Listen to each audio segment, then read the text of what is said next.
On se retrouve aujourd'hui pour parler du prénom Isabelle, de ce qu'il porte et de ce qu'il cache. Bien sûr, cela n'est que mon interprétation, de par mes connaissances et mes lectures, et si cela ne te parle pas, aucun souci. Ce sont juste des pistes de réflexion, des questions à se poser. Nos prénoms portent un poids transgénérationnel, et le sens que je vais te donner peut être à milieu de ce que tu as peut-être déjà lu. Isabelle, on parle de la beauté de la femme. On peut attendre de toi que tu vibres cette énergie féminine, mais cela peut aussi être tout l'inverse.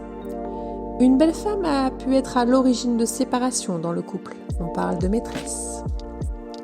Impliquant inconsciemment que la beauté peut être un dangereux outil de séduction. Isabelle, son anagramme c'est abeille. Les abeilles fabriquent le miel, cette douceur tant appréciée des palais. La douceur aurait-elle manqué dans ta lignée ? Te demande-t-on de la mener dans ta vie ? Isabelle, c'est aussi elle baise. On trouve ici la mémoire d'une femme qu'il a fallu marier pour cacher une grossesse. On peut se demander quel enfant a été élevé uniquement par sa mère suite à des problèmes avec le géniteur. Tout cela pouvant entraîner des problèmes de fécondité dans la descendance qui pourraient avoir besoin de faire appel à la FIV. La FIV faisant allusion au fait qu'il y a besoin d'un autre homme, le praticien, pour créer un enfant. Isabelle vient du prénom Élisabeth qui signifie en hébreu maison de Dieu.